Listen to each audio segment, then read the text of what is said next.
أعوذ بالله من الشيطان الرجيم بسم الله الرحمن الرحيم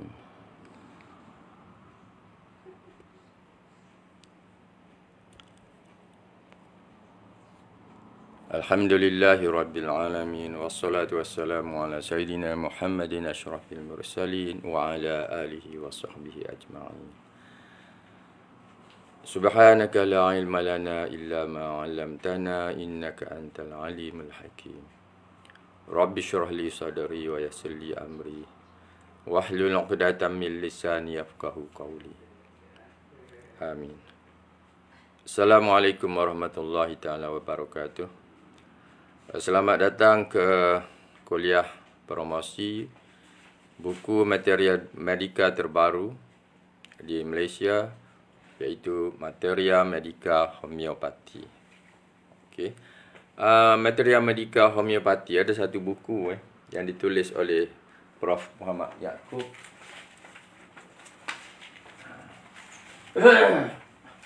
Okey. So namanya sama.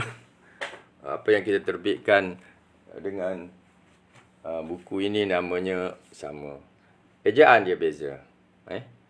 Ejaan dia beza. Sebab dia menggunakan ejaan Inggeris homeopati, saya guna Homeopati homeopati dalam bahasa Malaysia. Ini yang digazetkan oleh Dewan Bahasa dan Perpustakaan. Dewan Bahasa dan Pustaka. Okey, so ini buku kita yang dalam proses penerbitan. Ini yang sudah terbit tapi hanya 1 jilid. Kita ada 3 jilid, insya-Allah on the way. Hari raya nanti insya-Allah akan siap jilid kedua dan jilid ketiga paling lewat 2 minggu selepas itu. Insya-Allah lah, kita doa sama-sama semoga berjalan lancar, sebab dia bergantung juga ia bergantung pada editing page by page yang kita buat sekarang untuk printing. Sebab printer dia tak buat dah urusan-urusan pasal typesetting, periksa kesilapan-kesilapan, kedudukan dan sebagainya. Kita kena buat setting elok di dalam typesetting yang disediakan untuk printing. Itulah kalau kita nak jimatkan kos. Kalau tidak, harganya dia nak hampir RM30 sebuah buku. Jadi memang tak boleh. Kita tak boleh jual harga bawah daripada 100. Jadi kita kerja keras juga untuk itu. Sebab itu sudah beberapa malam kita berjaga.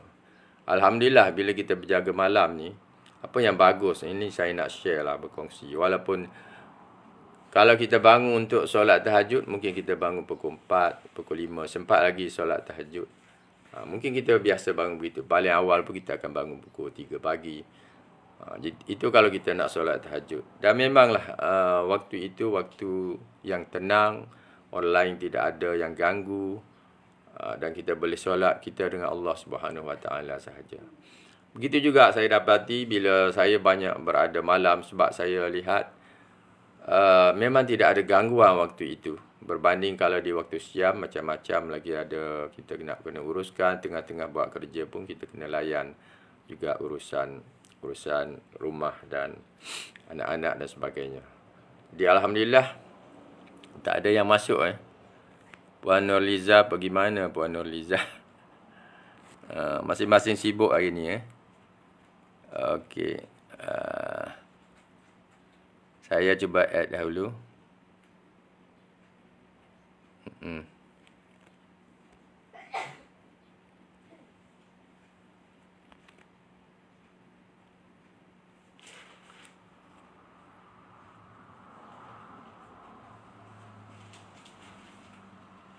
Okey, tak apa. Saya add bukan apa. Adalah sahabat yang mendengar pada masa kita bersiaran ini. Mungkin sebab waktunya lewat lepas zuhur mungkin, ataupun ada yang belum bangkit. Saya pun semalam tak tidur, hampir jam 8 baru tidur pagi tadi. Jam 11 dah jaga dan buat kerja sedikit. Sekarang seperti yang dijanjikan jam 2.30 kita mulakan untuk kuliah promo. Kuliah free kita jarang. Saya pun hampir tak pernah beri lah kuliah free. Tapi ini bulan Ramadan ini kita beri live free kuliah berkaitan material medika, tetapi hanya remedi-remedi yang terawal, iaitu pembukaan kepada buku material medika homeopati yang bermula dengan Abies canadensis. Kalau ingat siapa yang bersama, remedi yang pertama kita mulakan dengan Abies canadensis, kemudian Abies nigra dan seterusnya, pergi pada aconite dan seterusnya. Okey, Abies canadensis ada dalam muka surat yang terawal. Ini Abies canadensis. Ini yang muka surat yang terawal. Okey, hari ini kita ke remedi hari yang ke-27, iaitu Alstonia scholaris. Alstonia scholaris di muka surat 29. Sebab hari ini adalah hari yang ke-27 Ramadan, jadi kita akan berbicara mengenai remedi yang ke-27. Okey, Alstonia ini sebelum tu kita sudah bicara mengenai Alnus hari 25, remedi yang ke-25 semalam bersama dengan Alo.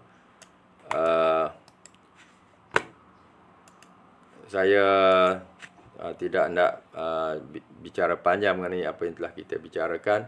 Alnus rubra, ingat, ia boleh digunakan untuk merangsang nutrisi. Baik untuk jangkitan kulit, untuk kelenjar, ketidakcernaan. Itu disebut. Itu yang utamalah, adalah yang lain kita bincang hari itu. Dan kemudian yang alosok, kita ingat pasal rektum. Dia remedi yang baik jika ada masalah berkaitan dengan rektum.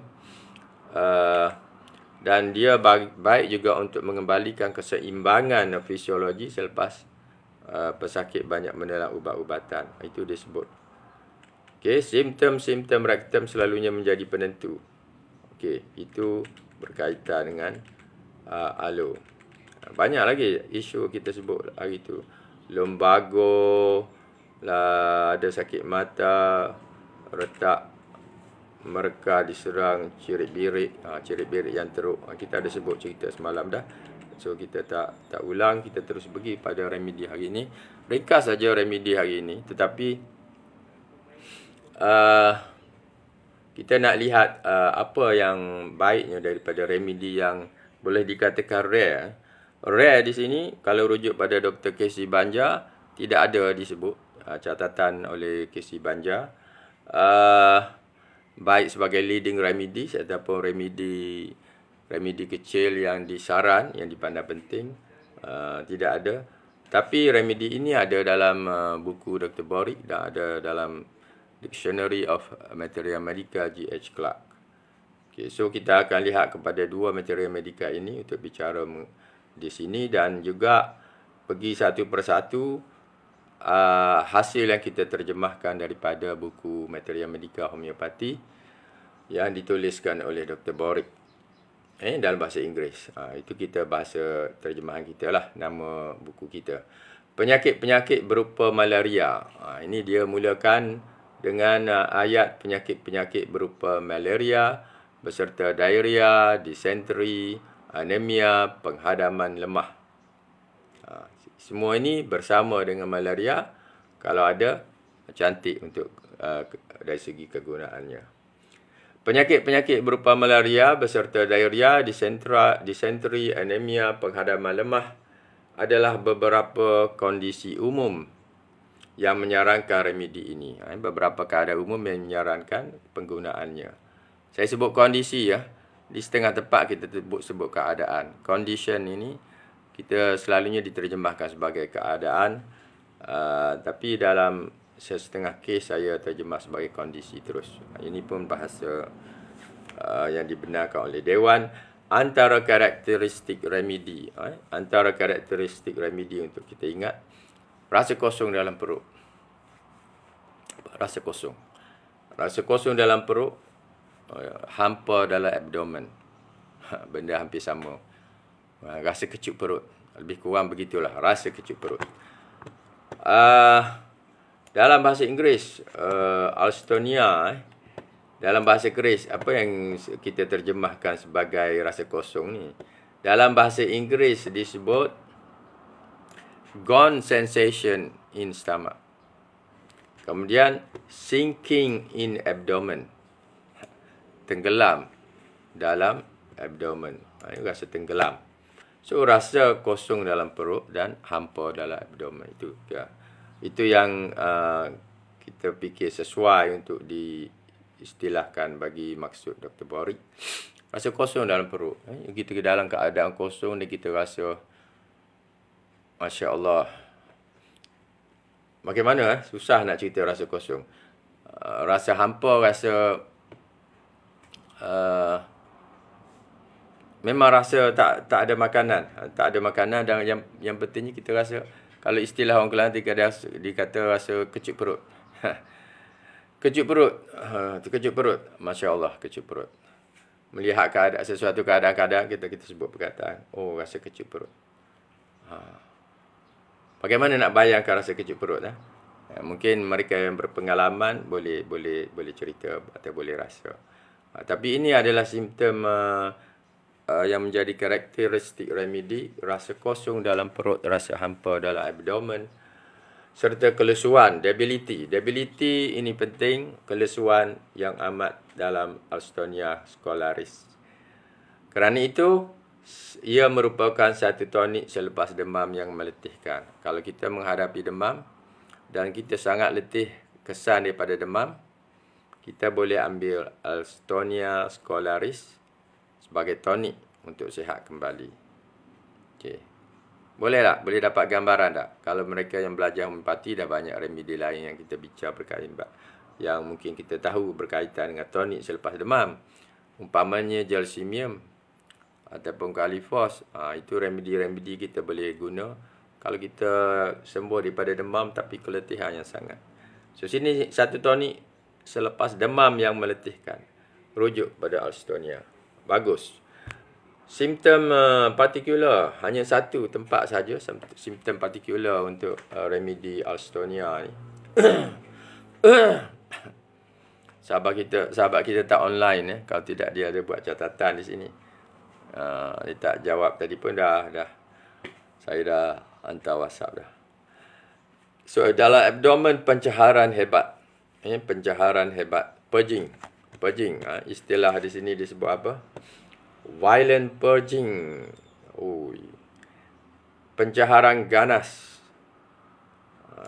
And cramp in bowels. Dah rasa cramp dalam usus-usus. Itu maknanya hendak pergi ke arah memulas juga, tapi bukan memulas. Dia memang kita pergi buang, memang nak kosongkan terus perut kita. Itu pencaharan. Macam ubat kita ambil ubat-ubat pencahar lah. Kalau kita sembelit, kita cari ubat pencahar untuk buang bahan dalam apa-apa yang dalam usus tu. Inilah remedi Alstonia boleh digunakan sebagai pencahar. Dan apabila rasa krem dalam usus-usus dan ada rasa panas mereksa, ada rasa panas, irritability ni, kalau saya sebut merengsa ni satu istilah yang digunakan bagi irritability. Ada setengah tempat kita guna irritability, belakang tu ganti Y dengan I aja, jadi irritability, atau kita sebut sebagai merengsa, kerengsaan. Okay. Rasa panas dan merengsa dalam usus bawah. Di samping krem yang hebat, dan kalau kita kena pergi buang air, dia menyuci perut. Itu pencaharan, menyuci perut. Okey, dalam bahagian abdomen disebut cirit-birit jenis kem diarrhea. Tahi mengandungi darah, dysentery. Okey, dysentery merujuk kepada najis yang berdarah. Diarrhea daripada air yang kotor dan malaria. Diarrhea itu yang kita perolehi akibat daripada minum air. Mungkin bulan Ramadan kita tersalah minum air itu air semalam ke, air yang tak berapa elok ke. Kita datang diarrhea. Kita boleh guna Alstonia.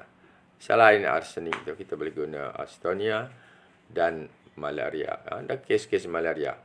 Cirit-birit jenis kem diarrhea. Apa makna kem diarrhea?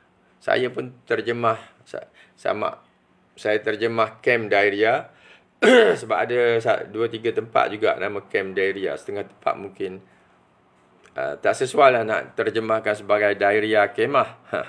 Diarrhea kemah. Pelik pula. Tak pernah dengar. Cari dalam DBP pun tak ada. So yang ada camp diarrhea. So kita boleh terjemah direct. Cerit-berit camp diarrhea. Kita sebut begitulah. Maknanya kita tahu ia adalah sejenis cerit-berit yang pernah berlaku di kemah-kemah tentera, di mana najisnya kalau keluar tu dahsyat, memang mencahar sungguh, mengosongkan perut sungguh, dan dia boleh berjangkit, infectious. Kalau camp diarrhea ni boleh infectious, boleh berjangkit. Boleh berjangkit macam taun jugalah, boleh berjangkit dari seorang. So kalau berlaku di kemah tentera, ramai orang yang kena, seorang, 2 orang, 3 orang lama berjangkit. Sehingga majoriti di kemah tersebut terkena dengan camp diarrhea. So camp diarrhea ini disebutkan bahawa dalam sejarahnya bila diberi ubat-ubat antibakteria, walaupun dikatakan ia berpunca daripada bakteria, tidak begitu berkesan. Dia berkesan apabila dia ubah pemakanan. Disediakan pemakanan untuk pesakit dengan makanan yang baik, yang berkhasiat, yang terjaga lah, yang terkawal, yang bersih, dan barulah masalah diarrhea, camp diarrhea ni dapat dihindar, dapat dikurangkan, dan akhirnya semua sembuh. Jadi disebutkan bahawa kebanyakan mereka yang mendapat camp diarrhea ni mereka yang menghadapi malnourishment, yang tidak makan secara teratur, So satu simptom Alstonia scolaris kalau kita nak ingat camp diarrhea, sebab remedi lain tak ada sebut. Arsenik tak sebut. Arsenik disebut apa? Keracunan, keracunan. Diarrhea keracunan. Di sini camp diarrhea. So beza. Diarrhea disebabkan keracunan, food poisoning. Food poisoning, saya lupa. Food poisoning tu kita refer pada arsenik. Camp diarrhea kita refer pada Alstonia scolaris.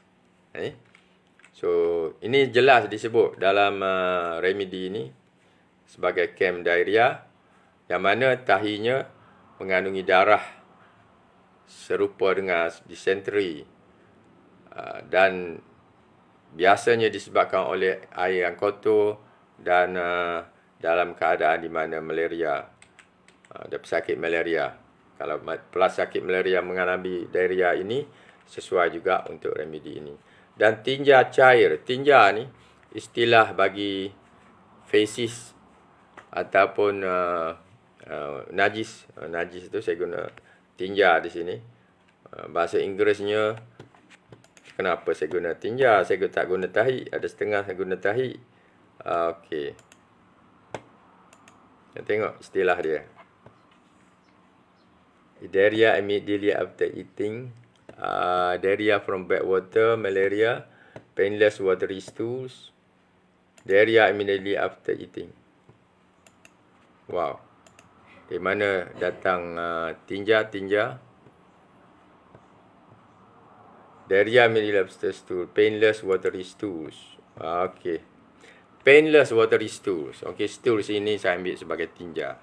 Kalau tidak kita ambil sebagai najis atau tahi. So tinja cair berair yang tidak menyakitkan. Painless watery stools. So dua italic di dalam Alstonia ini, iaitu satu camp diarrhea, yang kedua tinja dia cair berair yang tidak menyakitkan. Painless watery diarrhea. Diarrhea sebaik sahaja selepas makan boleh guna. Lepas makan saja nak ketandas. Lepas makan saja nak ketandas. Kita tak fikir cari remedi mana macam jenis sakit macam ni. Terus rujuk pada Alstonia scolaris, insya-Allah. Sebab ini dalam huruf italic kalau anda lihat buku, cek pada bahagian italic. So jadi di sini ada 3 tempat yang ada italic. Satu ia merupakan tonik selepas demam yang meletihkan. Menghadapi demam malaria, menghadapi demam-demam biasa pun kalau sangat meletihkan boleh guna Alstonia. Kalau berlaku kem diarrhea boleh guna Alstonia. Kalau tinja itu cair berair tetapi tidak sakit, boleh guna. Dan satu ciri dia lagi ialah kita boleh mendapat diarrhea sebaik sahaja selepas makan. Makan saja perut kita tak betul, nak kena ke tandas. So Alstonia. Ya, sahabat, mungkin seperti sahabat saya pun tak sedia remedi ni dalam rawatan. Kita banyak guna remedi Polycrest supaya kita nak menjimatkan ruan. Kita boleh menggunakan beberapa remedi yang ada untuk banyak penyakit. Tapi ada setengah-setengah kes kadang-kadang kita tidak mendapati suatu simptom yang menepati yang menyebabkan preskripsi kita itu tidak berapa tepat.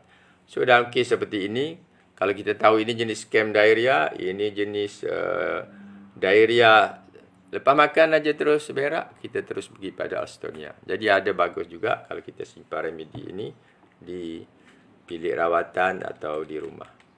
So drug relationship, hubungannya boleh bandingkan, dikatakan serupa dalam tindakan dengan Alstonia constricta. Maknanya ada satu remedi lagi yang disebut Alstonia constricta. Tapi tidak dimasukkan sebagai remedi-remedi yang utama seperti Alstonia scolaris oleh Dr. Borik. Tapi dia bandingkan dengan Alstonia constricta. Maknanya ada remedi ini. Ini pun lagi rare maknanya. Apa Alstonia constricta disebut kulit kayu yang pahit atau quinine asli dari Australia. Sejenis quinine juga. Hampir dengan malaria tak? Hampir. Malaria ni ubat biasa kita sebut apa? China off. Untuk malaria biasa kita guna. Kita ingat kes malaria, China off. Sebab itu daripada Peruvian bark. Bahan yang digunakan untuk merawat malaria. Pun quinine juga. Yang ni pun quinine Australia. So Alstonia constricta. Ditain bahan utamanya adalah antiperiodic. Dia tidak berkala. Seperti quinine. Tetapi tanpa kesan yang tidak menyenangkan. Tidak ada kesan yang tidak menyenangkan. Juga bandingan remedi dengan Cinchona kan hampir sama tu. Daripada quinine. Seperti Cinchona, serupa dalam diarrhea. Maknanya diarrhea sama. Kita boleh pilih Alstonia scolaris ataupun Cinchona off. Rupa bentuk diarrhea dia sama. Ada dyspepsia kronik. Ada masalah dengan pencernaan dia yang kronik. Dan kelemahan. Okey, kelemahan ni kena masuklah. Sebab dia sebut tadi, di awal tadi, debility. Debility akibat demam yang meletihkan. Okey, debility. So, debility ni dalam banyak terjemahan saya sebut debility. Ataupun kadang-kadang saya sebut kelesuan debility. Sebab nak tekankan. Sebab di tempat lain, weakness pun kita sebut kelemahan, kelesuan. Kadang-kadang kita sebut begitu. Jadi, nak bezakan sebab debility ni bukan hampir dengan weakness. Tetapi weakness ni dia lebih luas. Dan debility ni menunjukkan kemerosotan tubuh yang sangat teruk. Kelesuan tubuh yang sangat teruk. Okey. So, itu yang disebut. Apakah ini juga sama dengan yang disebut oleh Dr. J.C. Clark. Kita selalu refer ni. John H. Clark. Katanya Alstonia scolaris ini sesuai untuk debility. Dia pun sebut debility. Yang kedua bagus untuk diarrhea. Ini secara umum, secara klinikal. Secara klinikal, J.H. Clark pun cadang untuk debility, diarrhea, dysentery, demam-demam, fevers, lactation, penyusuan. Bukan lactation, bukan masalah penyusuan. Excessive effects of lactation. Maknanya kesan buruk daripada penyusuan. Ada kesan buruk dia. Kalau ada kesan buruk dia, maknanya kita boleh guna Alstonia. Okey, saya cek sini.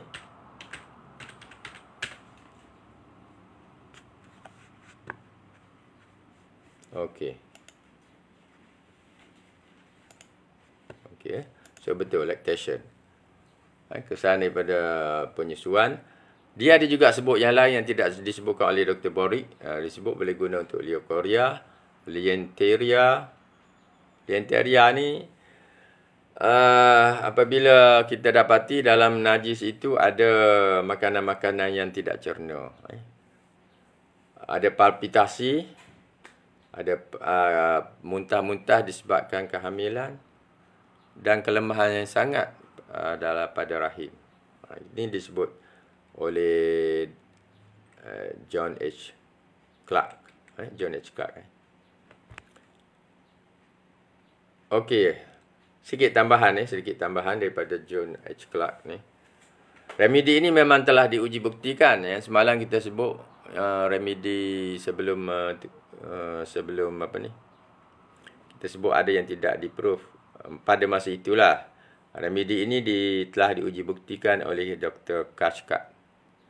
Okey, sekali lagi saya nak remind sahabat di dalam homeopati. Saya telah terbitkan kamus istilah perubatan homeopati. Di situ saya sebut makna uji bukti. Kalau kita guna uji bukti, dia refer pada proving. Makna proving itu kita istilah bahasa Melayu uji bukti. Dia bukan uji kaji. Uji kaji ni eksperimen. Uji bukti ni proving. So Astonia was proved by Dr. Kashkat. Astonia ini sudah diuji buktikan oleh Dr. Kashkat daripada Australia. Dan dia dapati ia telah menghasilkan satu debility dan prostrasi. Dua-dua ni adalah kelesuan. Debility and prostrasi kalau kita terjemahkan kelemahan dan kelesuan. Begitulah lebih kurang. Kita berbezakan sedikit. Tapi kita boleh sebut ia menghasilkan debility dan prostrasi. Dan demam rendah, often with diarrhea, beserta dengan diarrhea. Okay. Seseorang yang menghadapi demam beserta dengan diarrhea dan kelemahan yang sangat, prostrasi. Prostrasi ni rasa nak duduk saja. Rasa nak duduk saja, letih sangat, lemah. Jadi prostrate. It is exceedingly bitter. Dikatakan bahannya asalnya adalah sangat pahit. Okey, apa yang debility yang bagus ni? Kelesuan yang bagaimana? Debility from lack of digestive power. Kerana kekurangan kuasa pencernaan. Perut kita kuasa mencernanya sudah tidak sekuat dulu. Jadi kita mudah lemah. Okey. Lack of digestive power in the stomach or general assimilative power. Tidak boleh sesuai. Kekurangan kekuatan dah. Sesuai dengan remedi ini. Biasanya lidah dia kotor sikit. Kotor, warna putih, kotor terutama di bahagian bawahnya. Okey, kita lihat. Dia ada sebut di sini. Dr. Borik tidak sebut. Katanya, seseorang itu boleh loya di sebelah pagi. Sebelum minum pagi, sebelum sarapan. Ataupun pada masa-masa yang tidak tentu, tidak regular. Bergantung kepada reflex irritation, iritasi refleks daripada gangguan organ-organ pelvis. Ini keterangan dia lah. Kalau saya terjemahkan begitulah. Dan generally dan kebiasaannya with tearing, dragging down sensation in hypogastrium. Secara umumnya ia disertai dengan sakit mengoyak, menarik-narik dalam hypogastrium. Okey. Dekat dengan kawasan ulu hati jugalah tu. As if everything would escape from the vulva. Seolah-olah segala-galanya akan keluar menerusi vulva. Itu dijelaskan oleh Dr. C.H. Clark. Dan dia kata diarrhea of undigested food immediately after eating. Selepas makan, makanan yang tidak dapat dicerna, kita hadapi diarrhea. Ini sama dengan apa yang diberi Borik tadi. Dr. Borik sebut tadi macam mana? Undigested food. Ya.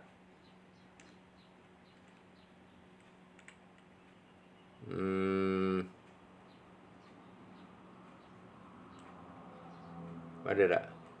Dia cuma sebut penghadaman lemah. Penghadaman lemah. Diarrhea sebaik sahaja selepas makan. Okey, sama dengan yang tu. Okey. Diarrhea of undigested food immediately after eating. Ini istilah yang digunakan oleh Clark.